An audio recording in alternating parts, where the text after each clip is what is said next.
আমাদেরকে এই দায়িত্বটা দেওয়া হয়েছিল জানুয়ারির 1 তারিখে প্রধান উপদেষ্টার কার্যালয় থেকে, যে সেমিকন্ডাক্টর ইন্ডাস্ট্রির কথা আপনারা সবাই শুনেছেন যে এখন গ্লোবালি প্রায় $600 বিলিয়ন ইন্ডাস্ট্রি, এবং ওয়াল স্ট্রিট জার্নাল এবং অনেকেরই প্রেডিকশন হচ্ছে যে 2030 সালের মধ্যে এটা প্রায় $1 ট্রিলিয়ন একটা ইন্ডাস্ট্রিতে পরিণত হবে।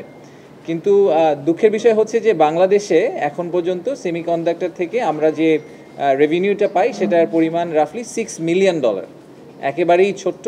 আমাদের কিছু উদ্যোক্তা আছেন যারা বেশ কিছু দূর এগিয়ে গেছেন, কমপ্লিটলি নিজেদের চেষ্টায় তারা এতদূর চলে গেছেন, সরকার থেকে খুব একটা সাহায্য পাননি। কিন্তু এই জায়গাটাতে আসলে গ্লোবালিও অনেক রিপোর্ট আছে যেখানে বলা হচ্ছে যে সেমিকন্ডাক্টর ইন্ডাস্ট্রি আসলে নেক্সট অয়েল ইন্ডাস্ট্রি, এভাবে বলা হয় যে অয়েল ইন্ডাস্ট্রিতে যেরকম বড় ধরনের ট্রিলিয়ন ডলারের একটা সম্ভাবনা ছিল এবং এখন ওটা গ্রো করছে, সেমিকন্ডাক্টরও ভবিষ্যতে এরকম একটা জায়গায় চলে যাবে। এআই, মেশিন লার্নিং, এই প্রত্যেকটা জিনিসের ব্যাক এন্ডেই আসলে সেমিকন্ডাক্টরের একটা বড় ভূমিকা আছে।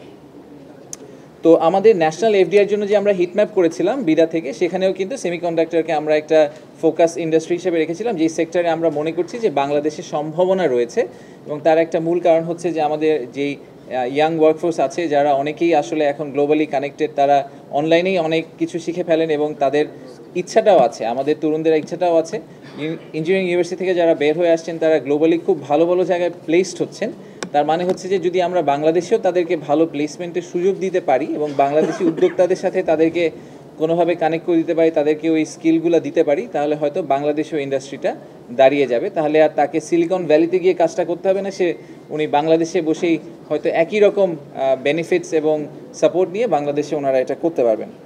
তো একদম যদি টাস্কফোর্সের যে অবজেক্টিভ যেটা ছিল, সেখানে আমরা কয়েকটা জিনিস করার চেষ্টা করেছি। প্রথমত আমরা একটা গ্যাপ অ্যাসেসমেন্ট করার চেষ্টা করেছি, যেটা আমাদের দরকার আর আমরা এখন কি ডেলিভারি করছি সেটার মধ্যে গ্যাপটা কতটুকু আছে। দ্বিতীয়ত হচ্ছে যে গ্যাপটাকে কমিয়ে নিয়ে আসার জন্য কী ধরনের পলিসি সাপোর্ট বা ইন্টারভেনশন সরকার থেকে দেওয়া দরকার, সরকারের আসলে রোলটা কি হবে এই পুরো প্রসেসে, সেটাকে আমরা দাঁড় করানোর চেষ্টা করেছি।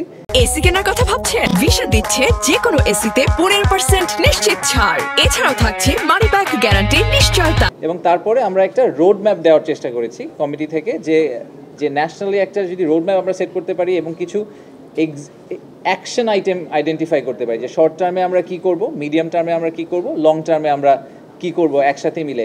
এবং এটা তো একটা ইকোসিস্টেমের মতো, যেখানে একাডেমিয়া, সরকার এবং ইন্ডাস্ট্রি সবাইকে মিলে এবং আমাদের নন রেসিডেন্ট বাংলাদেশের সাহায্য নিয়েই আমাদের কাজটা করতে হবে। এটা সরকার একা চেষ্টা করলেও পারবে না, আবার কোনো একটা পার্টি একা চেষ্টা করলে আসলে বেশি দূর যেতে পারবে না।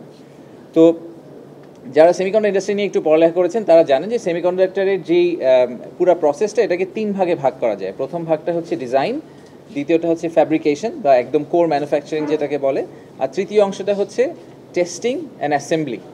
তো আমাদের ইন্ডাস্ট্রিটা এই মুহূর্তে বাংলাদেশে আসলে মোস্টলি ডিজাইন সাইড নিয়ে কাজ করে, এবং সবচেয়ে বড় ইনভেস্টমেন্টের আসলে মানে যদি আমি একদম ইকুইটি ইনভেস্টমেন্ট বা ফাইন্যান্সিয়াল ইনভেস্টমেন্টের কথা বলি, সেটা আসলে প্রাইমারিলি করতে হয় ফ্যাব্রিকেশন প্ল্যান করতে। আমি একটা এক্সাম্পল দিই যে খুব রিসেন্টলি ভারতে একটা ফ্যাব্রিকেশন প্ল্যান্ট নিয়ে টাটা গ্রুপ কাজ করছে। তাদের ওই প্ল্যান্টের তারা এস্টিমেটেড ইনভেস্টমেন্ট বলেছে, জাস্ট একটা ফ্যাব্রিকেশন প্ল্যান্ট, সেটার এস্টিমেটেড ইনভেস্টমেন্ট হচ্ছে প্রায় $12 বিলিয়ন।